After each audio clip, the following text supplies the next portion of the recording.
Fault on Floor 3 by Andrea Louise Watson. The last day I worked at the old shop was just like any other. It was a quiet Thursday afternoon and we hadn't had a customer through the door for hours. The dark, drizzly day had turned into a dark, cold evening. The day seemed so short now and I longed for home time. The owner, Mr. Williams, was having an afternoon off. I was left in charge. And David, the young sales assistant, was carefully dusting each of the cameras in the old worn display cabinet while singing along to Rockwell's hit. I always feel like somebody's watching me and I have no privacy. It made me chuckle to see him dance away and murder that song.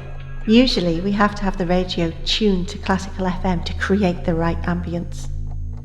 I allowed David to change it to the chart show since we were alone. I was glad of it. The classical music could make the old shop feel foreboding at times. Mr. Williams insisted we keep as much of the same decor as when it was originally opened. I swear if he had his way we would still be using the oil lamps. The damp, musty smell had become all so familiar to me now, and my eyes even adjusted to the dark light. He wouldn't even let us have an electric till. All receipts had to be handwritten, duplicated and stamped. The walls were filled with shelves stocking every kind of film possible. 35mm, 120mm, medium format slides, and old portraits from a bygone era hung wherever there was a space. Many a friendly enthusiast would spend an afternoon perusing the vintage collection under the intimidating glare of Mr. Williams Sr. The original proprietor's colossal portrait hung over the checkout desk, glowering down at you from beneath his bowler hat. We often used to raise a cup to old Willie and have a cheeky natter to the old man, wondering what he would think of the new Polaroid cameras, or the fact that a woman was now an assistant manager. The date inscribed on his gilded frame was November the 17th, 1904, the date the shop opened. We were only a week away from the 80th celebrations. Yes, it was claustrophobic, but I enjoyed working in that eccentric shop. I still felt like magic to me that you could capture an image on paper, something that would live on long after you leave your life. Suddenly, the shop bell shook me from a daydream and a bitter breeze reached in and kissed my face. A small, grey-haired old lady had entered, struggling with an old cardboard box and a walking stick. "Here, let me help!" I shouted and whipped round the desk as fast as I could. She kindly nodded with appreciation. Her small, light blue eyes spoke of kindness. I took hold of the Hinton supermarket box and placed it on the desk. It was filled to the brim of old cameras and lenses. "David? Yeah? Grab this lady a chair." "Oh, no, that's fine," she quietly replied. "I'll not stop. I just wanted to gift you these." "Gift?" I questioned. "No, that's not how it works. Let me value your cameras and then we will sell them on your behalf." "I'm not interested in money," she chuckled. I went through the box carefully, taking out each item. Some were just old with no value at all. A box brownie, that's 10 a penny. A battered old Praktika TL. But then I found a treasure amongst the junk. A rare 1936 Leica Litz from the Berlin Olympics. The Third Reich eagle had been scratched off, but you could still see the Olympic rings. My late husband was at that Olympics. The old lady spoke gently and almost seemed apologetic. He was given that camera. He hated it because of what it represented. These go with it. She tapped on a black leather case still in the box. "It's rare. It's worth a fortune," I explained. "You can't just give it away."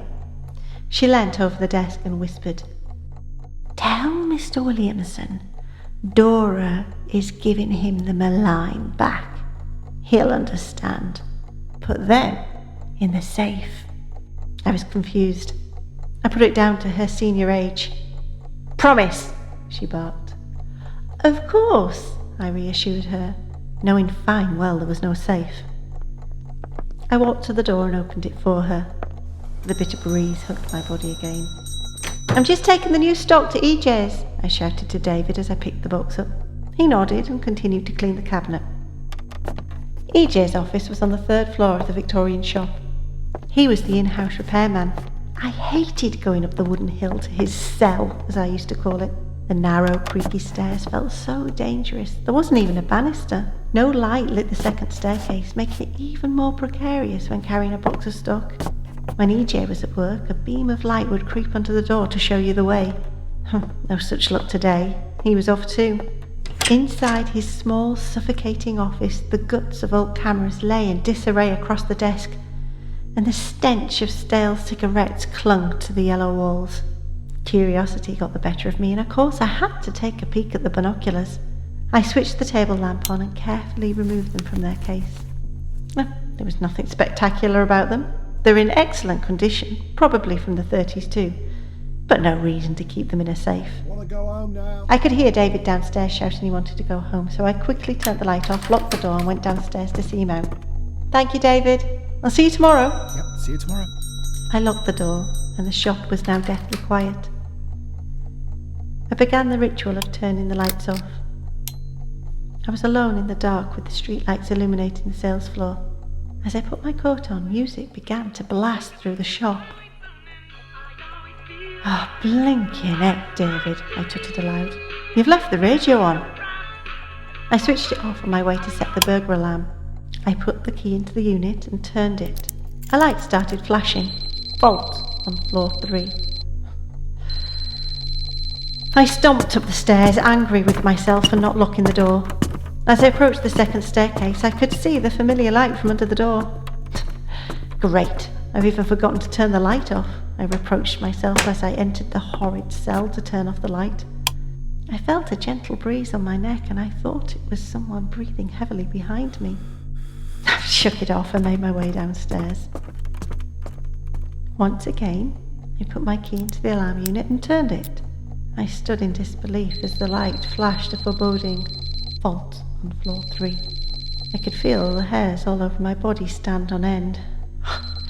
Must be a fault with the alarm, I reassured myself. Cautiously, I walked up the staircase. Every shadow threw a shape I wanted to escape from. I approached the second staircase.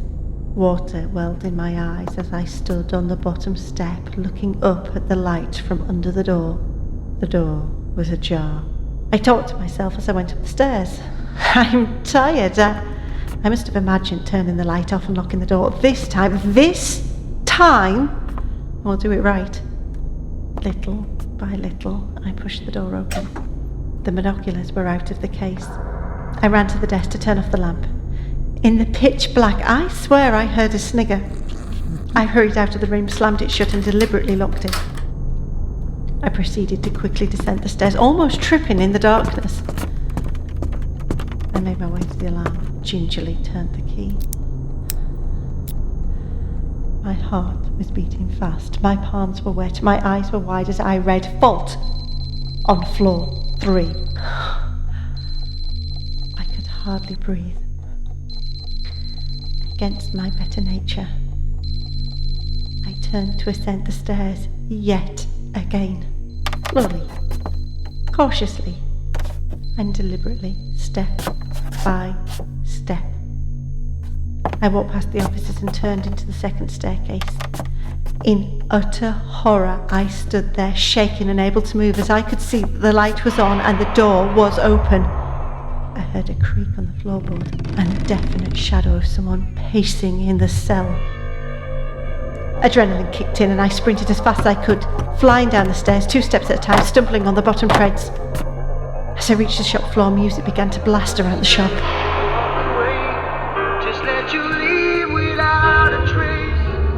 I let the music play and I darted to the door, opening it as fast as I possibly could.